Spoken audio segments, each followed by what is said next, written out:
Tapi berarti anak bapak nggak pernah ke kebun ya? Jarang lah ke kebun. Kalau ke kebun biasanya ngapain? Misal ikut? Pas panen aja. Oh, pas panen biasanya ikut. Oh, ngapain pak anaknya pak? Suruh berondol aja. Oh, ngutip berondolan aja gitu. Tapi itu pas jam sekolah atau enggak? Enggak. Oh, kalau udah selesai gitu. Kenapa anaknya ikut pak? Satu, Anaknya baru satu. dua, yang satu kan kecil. Oh, yang usia berapa tuh yang suka ikut pak? Usianya sekitar 15 tahun. Oh, itu bukan anak-anak, 15 tahun. Udah SMP ya? Ya, SMP. kelas 2. Oh, SMP kelas 2. Oh, iya ya. Disuruh ngutip kenapa, Pak? Biar apa? Satu, untuk kegiatan kan memberitahu contohan. Oh, kasih contoh ya. Anak berarti yang diajak ke sini biasanya anak laki-laki atau perempuan? Laki-laki. Oh, yang laki-laki ya. Biar ngerti ya. Iya. Iya. Terus nanti kan soalnya Bapak ininya bertani berarti ya, Bapak ya. Iya. Anak Bapak sendiri ada berapa? 2. Oh, yang satu, yang pertama 15 tahun tadi. Iya. Ya. Yang satu baru 3 tahun. Oh, masih kecil. Oh, yang masih kecil suka diajak juga? Enggak. Oh, enggak ya, 3 tahun. Di rumah. Iya. Oh, gitu ya, Pak. Tapi selama ini anaknya nggak maksudnya dibawa ke kebun selalu seneng atau males atau gimana, Pak? Ya, biasa aja. Biasa aja ngikutin ya, nggak pernah nolak gitu, Pak. Iya. Ya. Tapi kalau dikasih kerjaan yang lain, misalkan manen gitu, nggak pernah ya? Enggak pernah. Manen ke dodos kayak gitu nggak? Memang belum kami ajari lah. Oh iya, jadi pelan-pelan ya. Anak Bapak yang tadi diajak ke sini tuh sejak umur berapa tahun, Pak, dibawa ke kebun? Baru-baru inilah SMP kelas 1 mulai. Oh, SMP. Oh iya. Mulai diajari kan. Karena ya itu tadi ya, Pak ya, biar ngerti ya gitu. Mungkin anak Bapak bisa saja meneruskan kebun Bapak gitu nanti ya, kalau Bapak sudah pensiun. Ya, kita kan nggak tahu lah. Iya. Seorang kan. Betul. Apalagi sekarang perekonomian ya, Pak ya, susah ya cari kerjaan gitu. Ya, makasih ya, Pak ya. Selamat pagi, Pak. Pagi, Mbak. Dengan Bapak siapa ya? Pak Bambang Syukur. Pak Bambang, ini saya mau nanya-nanya nih, Pak, Iya, tentang kebun Bapak, terus nanya juga tentang keluarga Bapak kira-kira apakah dilibatkan di pekerjaan kebun atau tidak. Jadi saya mulai ya, Pak, pertanyaannya. Iya, iya. Ini yang pertama yang saya tanyakan, Bapak itu sekarang usianya berapa tahun ya, Pak? Usia 41 tahun. 41 tahun ya, Pak. Kalau anaknya ada berapa, Pak? 4. 4. Usia anaknya itu usia berapa aja, Pak? 20. Itu anak pertama ya, Pak? Yang pertama 20 tahun. Terus yang kedua? Kedua 16. 16 tahun. Yang ketiga, Pak? Yang ketiga 13. 13. Terus 7. 7 tahun ya, Pak, yang Iya. paling kecil ya? Benar. Nah, dari keempat anak-anak Bapak itu, apakah ada yang ikut pekerjaan Bapak ke kebun atau tidak, Pak? Kalau pas lagi manen kita ikut. Oh, ikut. Semuanya ya, Pak? Empat-empatnya ikut? Enggak. Cuman yang 2. Yang anak pertama? bujang, yang bujang sama yang SMK. Oh, yang anak pertama dan anak kedua itu, Pak? Anak kedua sama yang ketiga. Oh, kedua sama ketiga ya, Pak? Iya, benar. Nah, itu kalau misalnya ke kebun, kira-kira anaknya ikut ngapain aja, Pak? Pas lagi manen itu ngambil berondolan gitu, bantu-bantu. Oh, bantuin ya, Pak, ngambil berondolan ya? Bantuin yang manen itu. Itu kerjanya dari pagi gitu sampai jam berapa kira-kira, Pak? Enggak, pas dia libur sekolah lah. Pas dia pulang sekolah atau pas libur gitu. Oh, pas pulang sekolah ya, Pak? Iya, benar. Oke. Terus kalau di kebun itu, Pak, misalnya anaknya tuh ikut bantuin Bapak, dia itu emang seneng gitu bantuin Bapak atau kepaksa atau gimana, Pak? Seneng, Mbak. Seneng ya? Dia cukup menikmati gitu. Ya, kayak jalan-jalan bantu-bantu. sore juga ya Pak, Ya. habis sekolah gitu. Mm-mm. Sekolahnya ini daring ya Pak anaknya sekarang? Sekarang daring sekarang. Oh, online. Sampai jam berapa Pak sekolahnya? Sampai rumah jam 1. Oh, jam 1 berarti jam 1 lah baru, setelah jam 1 baru mulai ke lahan ya Pak? Ya, Ikut-ikut benar, bantu. Oke. Terus Pak, alasannya kenapa anaknya ikut bantuin Bapak ke kebun itu kira-kira gimana Pak? Ya, bantu ngambil berondolan itulah Mbak. Untuk meringankan yang panen gitu. Iya, Biar iya. cepat. Biar cepet juga ya Pak? Ya. Oke Pak. Kira-kira itu aja sih Pak yang kita tanyain tentang pengalaman anaknya Bapak yang ikut pekerjaan di kebun. Jadi kan kalau bisa saya simpulkan sebenarnya anaknya ini ikut ke kebun karena memang mau ngebantuin Bapak ya Pak. Ya, Memang benar, seneng benar. juga ngebantuinnya, gak ada paksaan juga di dalamnya ya Pak. Iya Mbak. Dan itu juga dilakukannya setelah tanggung jawabnya sekolah itu udah selesai, ngerjain tugas selesai, baru ikut bantuin Bapak panen ya Pak. Iya, Terus benar, juga benar. bukan pekerjaan yang berat, yang manen pakai dodos atau apa kan enggak ya Pak, paling cuman ngutipin berundolan aja ya Pak di Iya, lapangan. benar. Ya kalau yang kegiatan lain kan sudah ada pekerjaannya yang lain ya Pak berarti. Ada tukang Iya. panen kita ada itu. Berarti kan hanya ngebantu paling ngutip-ngutip berundolan aja gitu ya Pak. Iya. Jadi waktu luangnya itu diisi untuk bantuin Bapak gitu, biar nanti selanjutnya dia juga terbiasa untuk ngurus kebun ya Pak. Iya, ke benar. depannya. Memang saya ajarin untuk kreatif lah dia ke kebun gitu. Jadi dia udah ngerti di kebun itu ngapain aja ya Pak ya. Tahu udah Mbak. Oke Pak, terima kasih ya Pak atas waktunya. Iya Mbak, sama-sama. Halo, assalamualaikum warahmatullahi wabarakatuh. Selamat datang di channel Agus Susanto, channelnya Orang Pertanian. Kali ini kita akan membahas masih tentang kelapa sawit, mengenai beberapa isu yang berkembang di dunia. Jadi pemirsa, kelapa sawit tanaman yang merupakan tanaman komoditas primadona, tetapi sering menjadi sumber diskriminasi. Nah, sehingga ada pembahasan mengenai black campaign, negatif campaign. Salah satunya adalah mengenai pekerjaan anak. Nah, oleh karena itu akan kita bahas mengenai pekerjaan, apakah betul kita datangkan ahlinya, peneliti dari PPKS, Pusat Penelitian Kelapa Sawit, dari kelompok peneliti sosial teknoekonomi, yaitu Ibu Dr. Sahnas Oktarina. Sahnas Desta Oktarina. Oh ya, mohon maaf ya, nanti belum apa.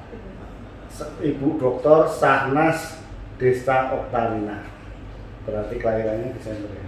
Oktober. Oh, Oktober ya. Oktarina. Oh ya. Bukan, jadi mohon maaf. Tidak apa-apa Pak. Oke, kita lanjutkan pemirsa dengan ngobrol-ngobrol kita dengan Ibu Sahnas. Ya, gimana Bu Sahnas? Udah pulang penelitiannya kemarin? Ya, alhamdulillah lancar. Sekarang sudah kembali lagi ke Ya. base camp nih di Medan. Dan Oh iya. banyak cerita yang bisa kita obrolin nih Pak. Oh, iya. Sejak saya datang ke lapangan langsung menyaksikan aspek sosial ekonominya berkebun itu seperti apa. Kemarin ke kebun mana aja, Bu? Nah, kebetulan kemarin itu karena kita ada partner riset dengan salah Ya. satu lembaga internasional, Oh. jadi untuk seminggu lebih, kurang lebih seminggu atau 10 hari saya itu kemarin di Musi Banyuasin Pak. Oh iya, di Desa Mandis Jaya. Sumatera Selatan. Betul. Iya. Bu, ini kan yang tadi kita obrolkan. Iya. Ibu kan melakukan penelitian itu kan, wawancara. Iya betul. Yang videonya tadi kita putar tadi itu. Oh iya, di awal itu ya Pak. Di awal itu tadi Iya. kan ada dua itu. Yang satu yang yang Jomo itu Pak siapa? Pak Suradi. Pak Suradi, kan Ibu wawancara langsung. Karena begini, orang luar yang nggak tahu itu kan nggak pernah, ya bukan nggak tahu, nggak pernah ya. Tapi kan risetnya kan Ibu langsung, Betul. interview langsung ke Iya. petaninya. Terus kemudian ke yang kedua Pak siapa itu? Pak Bambang. Oh, Pak Bambang. Iya. Kebetulan kalau di desa Mendisjaya itu memang kebanyakan 70% itu etnisnya Jawa, Pak. Oh. Transmigran dari dulu gitu. Oh, Pas iya. zaman Soeharto. Jadi mereka Pak Soeharto. nama-namanya ya Suradi. Oh iya. Bambang Ya, gitu. iya.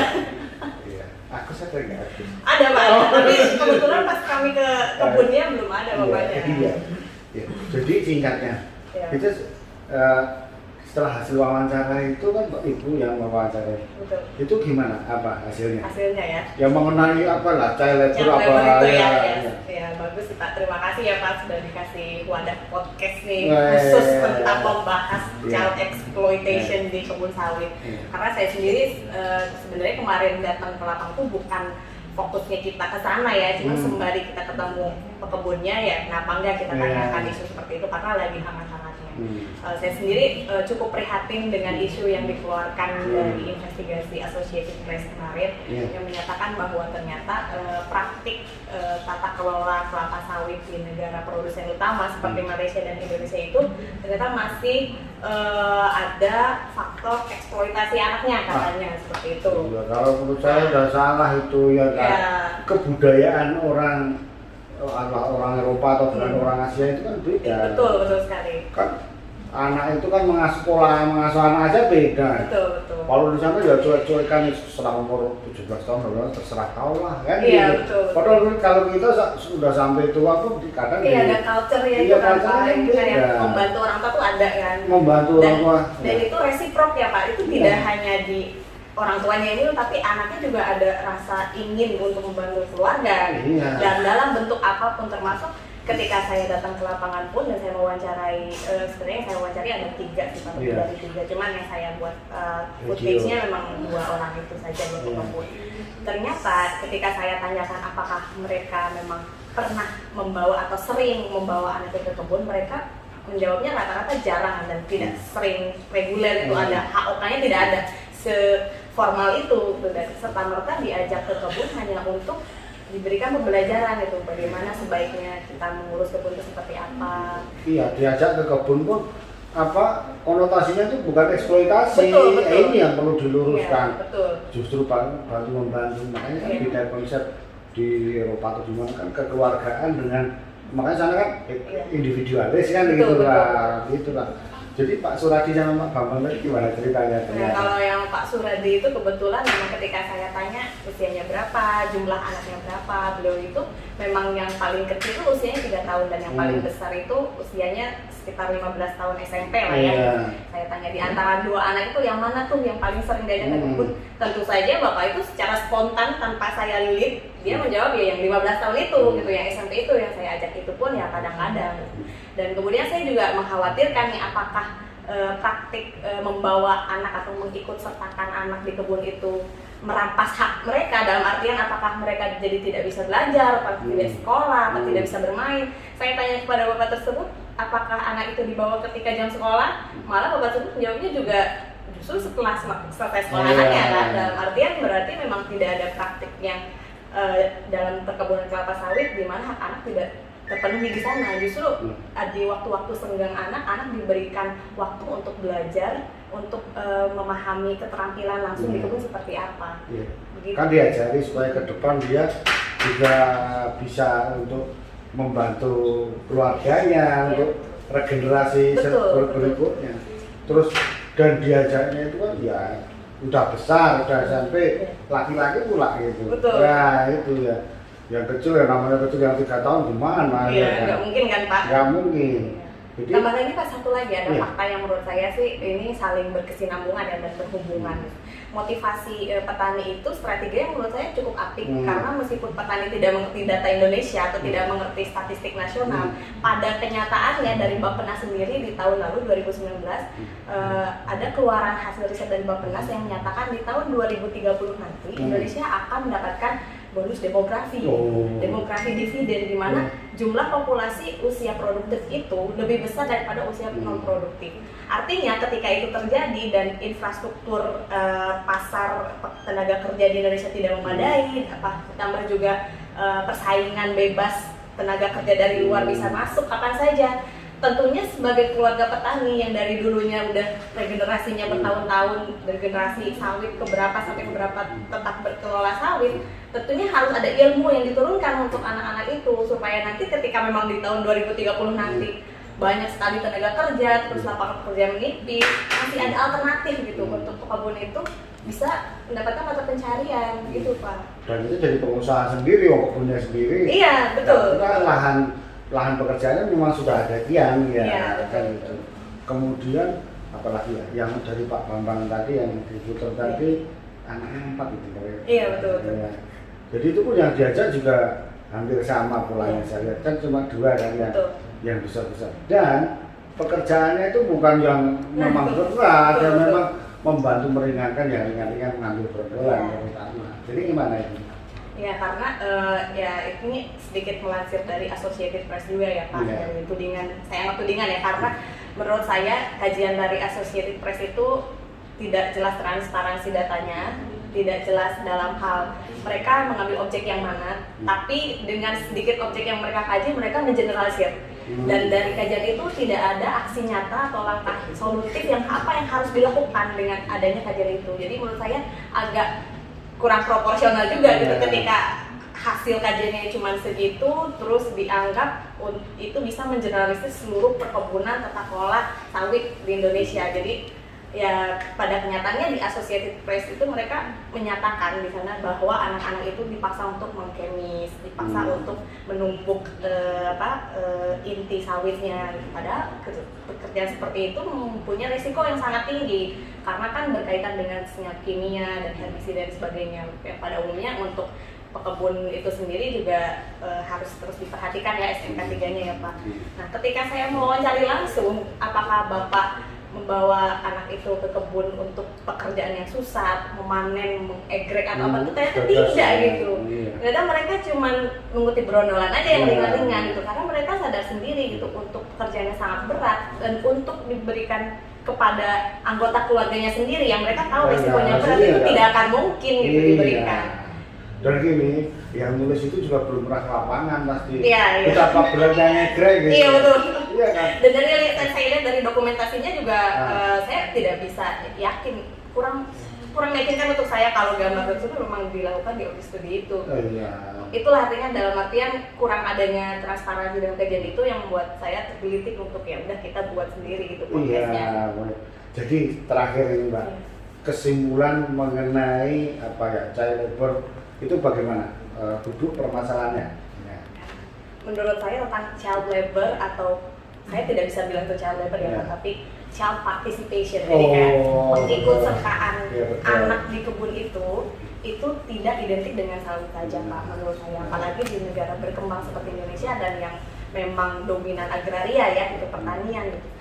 Hal itu menjadi sangat lazim ketika petani membawa anaknya ke kebun sendiri dengan tujuan bahwa petani itu sendiri seperti yang kita lihat di video itu ingin memberikan pemahaman keterampilan ke anaknya, begini loh cara berkebun. Mereka yang memberikan keterampilan soft skill yang tidak didapat di sektor formal, tidak dapat di sekolah, dan akan menjadikan modal untuk suksesi kebunnya ke depan, regenerasi ketika nanti orang tuanya pensiun.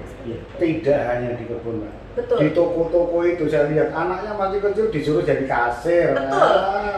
Itulah yang saya bilang Pak. Yang orang tua itu pasti ingin memberikan yang terbaik untuk anaknya dan mereka pasti mencari strategi nih masa depan anak tuh seenggaknya bisa dapat alternatif apa sih.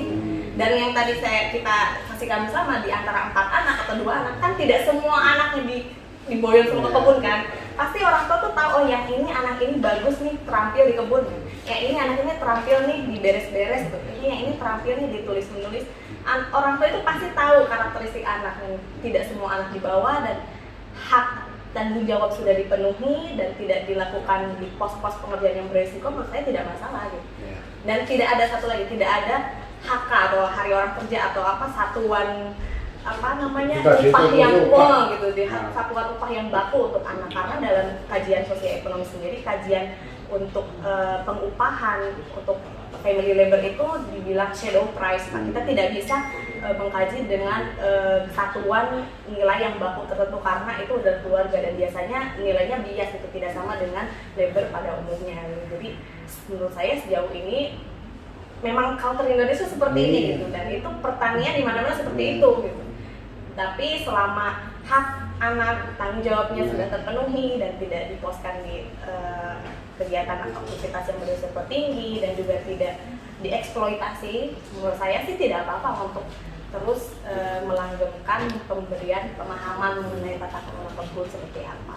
Oke pemirsa, sudah jelas sekali jawaban kita mengenai posisi child labor dibandingkan dengan child participation. Ya, menurut saya child participation dengan capacity buildingnya tentunya nanti ya Pak, harusnya sih sebaiknya nanti anaknya juga selain yang dipotret itu di kebun seperti apa, anaknya juga dipotret juga tuh di sekolahnya seperti apa, di rumahnya dia belajar apa, apakah mereka juga terlibat dalam kegiatan pemuda atau yang kegiatan yang self development lain, sehingga bisa dilihat gitu bahwa anak-anak Indonesia atau anak-anak pekebun sawit itu tidak hanya di kebun aja loh gitu, mereka punya kegiatan lain juga gitu.